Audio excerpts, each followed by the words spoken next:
Hello my YT family, આજે હું તમારા માટે ક્રિસ્પી સમોસાની રેસીપી તૈયાર કરવાની છું. સાથે સાથે અહીં આપણે જે ગ્રીન ચટણી પણ મેં બતાવી છે તેનું પણ હું રેસીપી શેર કરવાની છું. આપણે જે નોર્મલી ગ્રીન ચટણી બનાવીએ છીએ તે જ મેં બનાવી છે, જેમાં આપણે કોથમીરના પાન, ફુદીનાના પત્તા, 3 થી 4 લસણની કળીઓ, આદુનો ટુકડો લઈશું. તેમાં હવે આપણે મરચાં એડ કરવાના છે, સાથે થોડીક ખાંડ એડ કરીશું, સ્વાદ અનુસાર મીઠું નાખીશું અને લાસ્ટમાં લીંબુ નીચોવી સહેજ પાણી એડ કરી અને આપણે ફાઇન પેસ્ટ કરી દઈશું. એટલે તૈયાર છે આપણી ગ્રીન ચટણી, જેને આપણે કાચના બાઉલમાં નીકાળી લઈશું. હવે ત્યારબાદ આપણે સમોસા માટેનું લોટ બાંધવાનો છે. તમે ઘઉંનો લોટ પણ લઈ શકો છો, અડધો ઘઉંનો લોટ અને અડધો મેંદો પણ લઈ શકો છો. મેં અહીં ફક્ત મેંદાના લોટથી સમોસા રેડી કર્યા છે. મેં ઘઉંના લોટના સમોસાનો વિડીયો ઓલરેડી બનાવેલો છે, ચેનલ પર તમે જોઈ શકો છો. હવે મેંદાના લોટની અંદર મેં અજમો એડ કર્યો છે, આ રીતે હાથેથી મસળીને. ત્યારબાદ સ્વાદ અનુસાર મીઠું એડ કર્યું છે. તમે ઓઇલ કે ઘી બંનેથી ગમે તે એકનો ઉપયોગ કરી શકો છો. જો તમે ઘીનો યુઝ કરશો તો સરસ ક્રિસ્પી એવા સરસ બજાર જેવા સમોસા બનાવી શકો છો. જેથી કરીને હું તો એવું જ કહું છું કે તમે ઘીથી જ લોટ બાંધજો, જેથી ખૂબ જ ક્રિસ્પી આપણા સમોસા બને. તમે કલોંજી પણ એડ કરી શકો છો. ત્યારબાદ આ રીતે લોટને આપણે બાંધવાનો છે. આપણો લોટ થોડોક સહેજ મીડિયમ કઠણ જ રાખવાનો છે, વધારે પડતો કાઠો પણ નહીં અને નોર્મલ નહીં એવો લોટ રાખવાનો છે. હવે આપણે લોટ બંધાઈ ગયો છે, તેને 10 થી 15 મિનિટનો રેસ્ટ આપીએ. ત્યાં સુધી આપણે સમોસામાં બનાવવા માટે મસાલાની એક પેસ્ટ રેડી કરવાની છે. તેમાં એક આદુનો ટુકડો, 4 થી 5 નંગ લીલા મરચાં, સૂકા ધાણા, અડધી ચમચી જેટલી વરિયાળી અને થોડાક કોથમીરના પાન એડ કરવાના છે અને 2 કે 3 ચમચી જેટલું જ પાણી એડ કરી અને તેની એક પેસ્ટ રેડી કરવાની છે. આપણી પેસ્ટ અહીં રેડી થઈ ગઈ છે. હવે આપણે એક પેન લઈશું, તેની અંદર થોડુંક ઓઇલ લઈ અને તેમાં સિંગદાણા ફ્રાય કરવાના છે. તેમાં તમે કાજુ, દ્રાક્ષ કે બીજા તમને ગમતા ડ્રાયફ્રૂટ પણ એડ કરી શકો છો, પરંતુ મેં ફક્ત અહીં સિંગદાણા જ લીધેલા છે. તેને ફ્રાય થઈ ગયા છે, તેને આપણે એક પ્લેટમાં નીકાળી દઈશું. હવે તે જ તેલમાં આપણે રાઈ જીરાનો વઘાર કરવાનો છે અને આપણે જે મસાલાની પેસ્ટ બનાવી હતી તે એડ કરવાની છે.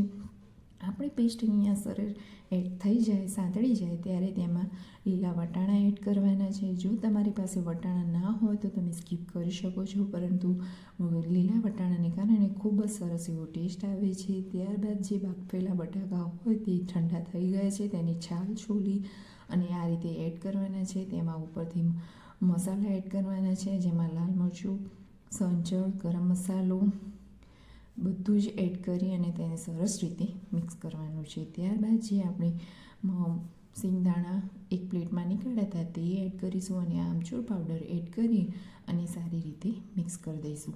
હવે આપણો મસાલો આપણે સાઈડ કરી અને તેને થોડીક વાર ઠંડો થવા દઈશું. ત્યારબાદ હવે આપણે જે લોટ બાંધ્યો હતો તેને સારી રીતે મસળી લો અને તેમાંથી એક લુગો લઈ અને આપણે કોરો લોટ વડે તેની એક રોટલી તૈયાર કરવાની છે, જે વધારે પડતી જાડી પણ નહીં અને પતલી પણ નહીં, એવી સરસ એવી રોટલીવાળો.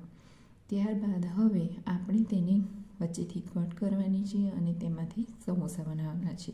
તમે વિડીયોમાં જોઈ શકો છો તે રીતે બનાવશો તો સરસ એવા સમોસા બની જશે. ઘણા લોકોને એવું હોય છે કે સમોસા વાળતા આવડતું નથી, પરંતુ તમે આ રીતે પાણી વડે તેની કિનારીઓ ભીની કરો. ત્યારબાદ આ જ રીતે હાથે ઉપાડ્યા વગર તમે વિડીયોમાં જોયા પ્રમાણે જ તમે કરશો તો તમારા સમોસો સરસ એવું વળી જશે. ત્યારબાદ હાથમાં લઈ અને કિનારી ફિટ કરવાની છે, જેથી આપણો સમોસાનો મસાલો બહાર ના નીકળે. સરસ એવી જગ્યા કરી અને આપણો મસાલો હવે તેમાં એડ કરવાનો છે. ત્યારબાદ સરસ હાથની મદદથી જ તમારે તેને પ્રેસ કરી અને સમોસો આપણો બંધ કરવાનો છે.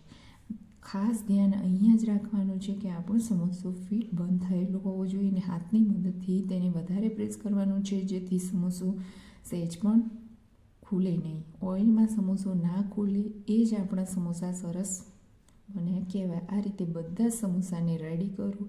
ત્યારબાદ હવે આપણે મીડિયમ ઓઇલ વડે જ તેને આપણે શેકવાના છે. વધારે પડતું ગરમ પણ નહીં અને વધારે પડતું ઠંડુ પણ નહીં, એ રીતનું મીડિયમ ઓઇલ જ્યારે ગેસ ઉપર તેલ આવ્યું હોય ત્યારે જ આપણે સમોસા એડ કરવાના છે અને ત્યારબાદ જ આપણા સમોસા તેમાં ફ્રાય કરવા મૂકવાના છે. સમોસાને ફ્રાય થતાં મિનિમમ 10-1 મિનિટ જેટલો સમય લાગે છે, એટલે એકદમ મીડિયમ ગેસ કરી દો અને સમોસાને સરસ એવા ક્રન્ચીનેશવાળા બનાવવા માટે તેને ફ્રાય કરો.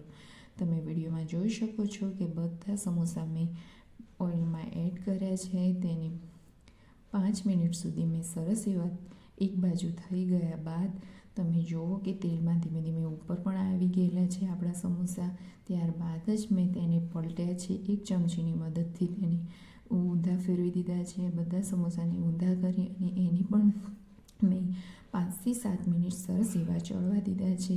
એટલે કે તમે જોઈ શકો છો ક્રિસ્પી ક્રન્ચીનેશવાળા આપણા સમોસા તૈયાર છે. જોતાં જ મોઢામાં પાણી આવી જાય તેવા સરસ એવા આપણા સમોસા રેડી થઈ ગયા છે. તેને હવે આપણે એક પ્લેટમાં કાઢી લઈશું અને ગ્રીન ચટણી સાથે ખૂબ જ ખાવાની મજા પડી જાય તેવા સમોસા છે. એકવાર જરૂરથી બનાવજો અને કેવા લાગે તે મારી સાથે શેર કરજો. લાઇક, શેર એન્ડ સબસ્ક્રાઈબ કરજો મારી ચેનલને. પ્લીઝ લાઇક કરો ફ્રેન્ડ્સ. મને ખૂબ ઓછી લાઇકો મળે છે. તમે મારા વિડીયો જુઓ છો પરંતુ લાઇક કરવાનું ભૂલી જાઓ છો, તો પ્લીઝ एक लाइक करो, सपोर्ट मी. Thank you. मिलते हैं नेक्स्ट वीडियो में, तब तक के लिए बाय.